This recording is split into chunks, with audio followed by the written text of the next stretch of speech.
A stormy night, a struggling waitress helps a stranger lost in the rain. The next morning, she's humiliated, fired, and broken, until the truth returns to the diner with a force that shocks everyone. Betrayal, kindness, sabotage, justice, and a final twist that will bring tears to your eyes. Let's go to the story. The rain that night wasn't just rain. It was a punishment from the sky. It hammered against the cracked windshield of Denise Carter's rusted white pickup like fists demanding to be let in. The wipers screeched across the glass in tired, desperate swipes. Every few seconds, the headlights flickered as if the truck itself was begging for mercy.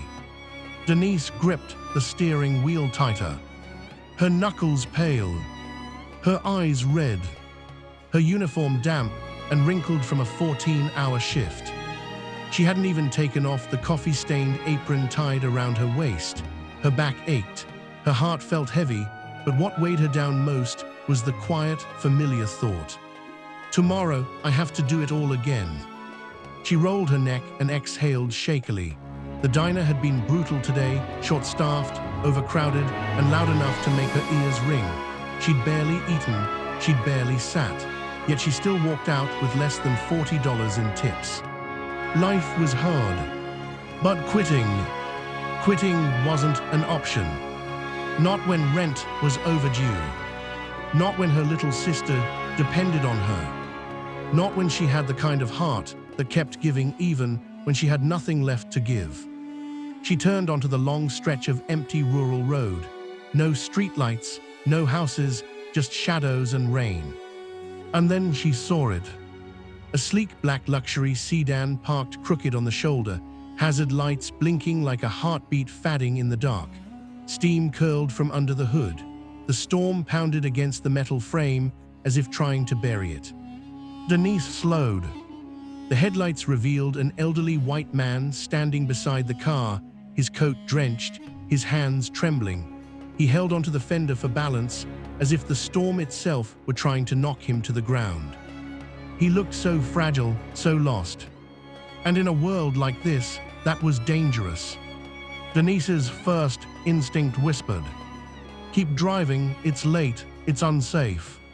But the louder voice, the one made of compassion and bone-deep humanity, said something else.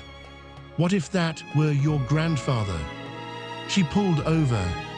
Rain crashed onto the roof as she rolled her window halfway down. "You okay out here, sir?" she called out, voice cutting through the storm like a lifeline. The man turned, startled, blinking hard like the rain was needles instead of water.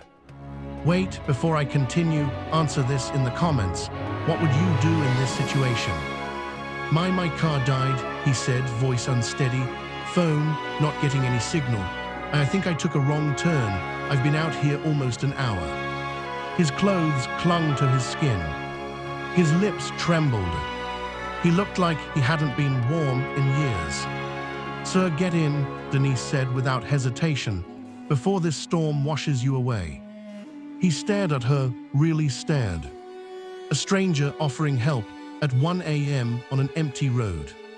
But something in her eyes convinced him. He opened the door, slid into the passenger seat, and exhaled a breath that sounded like relief and exhaustion all tangled together. The heater groaned when she cranked it up, but it worked enough to warm his shaking hands. "You didn't have to stop," he murmured. "Guess I did," she replied with a tired smile. "Couldn't leave someone's granddad melting out there." He chuckled softly, a small, grateful sound. "My name's Henry," he said, "Henry Weston." "Nice to meet you, Henry. I'm Denise." They drove through the storm, the night thick with silence, interrupted only by the hum of the heater and the soft rhythm of rain against the roof. Henry explained that he'd been returning from a late business meeting outside the city.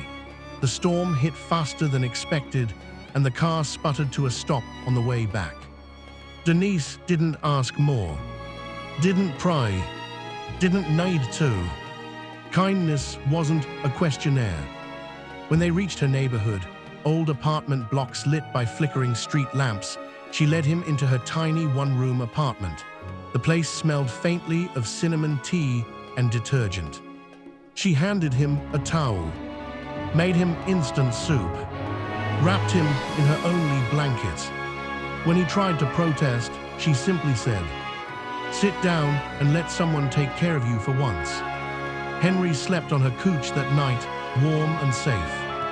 And Denise sat by the window, watching the storm fade into silence. She had no idea that this act, this small, exhausted kindness, was about to change everything. Start the next morning, the cruel humiliation. Morning wasn't gentle. Gray skies, cold air, her body sore from barely sleeping. She left early for work, but her old truck struggled through puddles deep enough to swallow a wheel. She arrived at the diner 5 minutes late. 5. That was all. But Steve Harlow, the manager, loud, sharp-faced, ego too big for his cheap slacks, acted like she'd committed a crime. When she walked in, soaked and breathless, Steve glared at her like she ruined his life.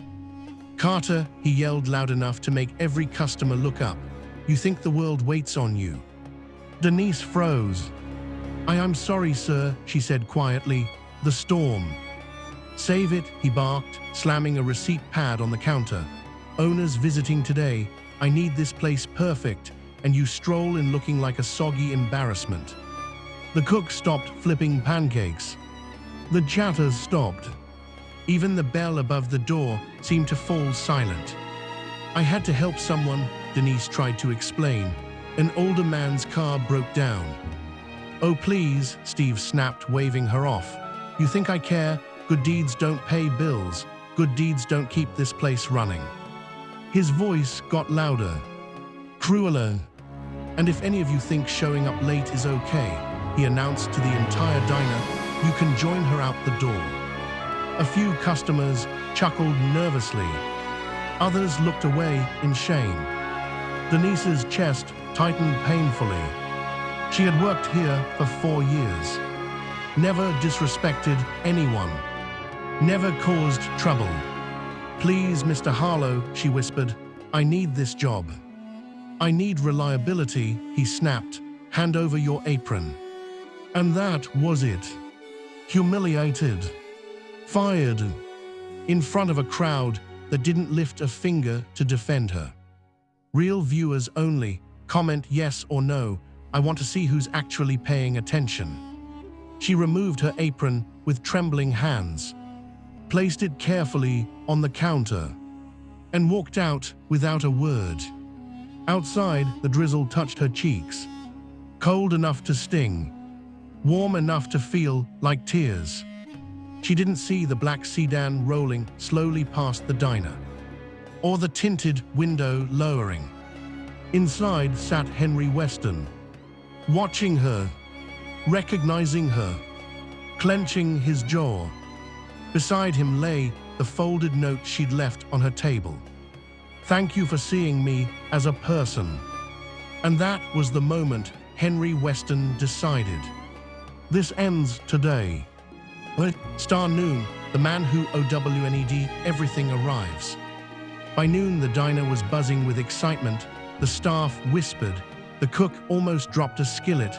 Steve paced like a nervous dog.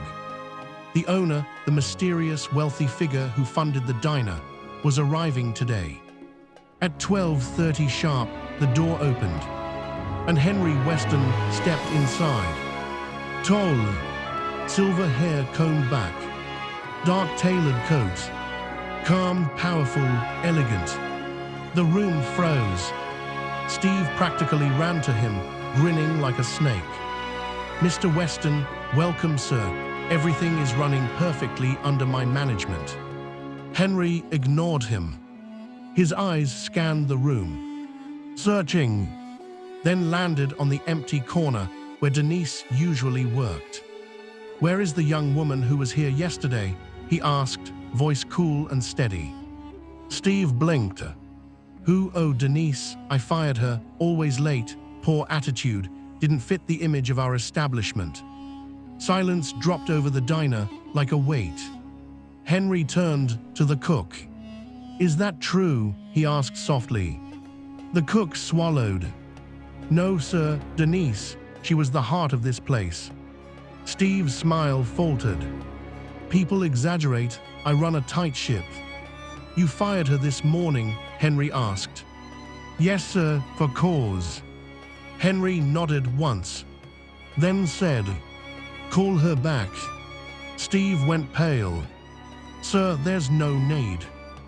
"I said call her back." "Star, the rest is history." Denise entered minutes later, still wearing her damp uniform, her eyes confused, her posture small but steady. Henry stepped toward her. "Miss Carter," he said gently, "last night you saved me. You offered kindness with nothing to gain. No judgment, no hesitation." The staff listened in stunned silence. "And today," Henry continued, "you were punished for the compassion that defines you." Denise's eyes filled with tears. "So I'm making this official," Henry said, voice firm. "You're reinstated as co-manager of this diner, effective immediately." The entire diner erupted in applause. Steve's face twisted. "You can't do that." "I own this establishment," Henry said calmly. "I can do as I wish, and I choose compassion over cruelty." Steve fell silent. For the first time in his life. "Quick challenge, describe this moment in one emoji. Let's see what you pick." "Fire." "Star, the sabotage." Weeks passed. The diner flourished. Denise's leadership lifted everyone's spirits. Tips increased. Customers returned. The place felt alive again. But in the shadows, jealousy simmered. Steve's smiles grew fake. His stares grew darker. Something inside him twisted with resentment. And then the cash started disappearing. $50, $70, $120, always from Denise's register. Henry brought in a private investigator and hidden cameras. The betrayal revealed itself on a Tuesday night. Steve opening her drawer. Steve stealing the cash. Steve replacing her count slip. Steve whispering, "Let's see you explain this." The next morning, Henry held a staff meeting. The footage played. No one breathed. Steve tried screaming that the video was fake, but the handcuffs clicking around his wrists silenced everything. 6 months later, the legacy of kindness. The diner was reborn. A new sign hung above the glowing windows. Rainy Day Diner. People came from miles away, not just for food, but for the story. The story of a poor waitress who helped a stranger and changed both their lives. Henry watched proudly as Denise managed the diner with grace and strength. When reporters asked Henry why he gave her partnership, he simply said, "She gave me warmth when she had none. She gave me humanity when the world had forgotten mine." One night during closing, Henry gathered everyone. "Today," he said, smiling warmly at Denise, "she becomes more than co-manager. She becomes my partner, 50% owner." Tears filled Denise's eyes. Not because of the money, not because of the title, but because someone finally saw her worth. I'm watching your comments right now. Tell me, should I continue the story or stop here? Star the final act of kindness. Later that evening, Denise stepped outside. Across the street, under the cold glow of a neon car wash sign, stood Steve. Washing windshields, head lowered, life humbled. Denise walked to him silently. He froze. She handed him a sealed envelope. "What's this?" he asked hoarsely. "Something with your name on it." He opened it only after she walked away. Inside, a small check to a local charity, a donation receipt under his name, and a handwritten note. Everyone deserves a second chance. I had mine. Star the ending. Back at the diner, she flipped the sign from closed to open. The morning light broke through the windows, warm and golden. A customer walked in, shaking rain from his coat. Denise smiled gently. "Good morning. Welcome to Rainy Day Diner, where kindness is always on the menu." Wait, right now in the comments. One word. What did this story just make you feel? G.O. I'm reading every single one. 1 second pause. Type ghost if you got chills. Type respect if you're standing a little taller today. Do it now. Let's flood this comment section with American pride. Your turn. Comment fast.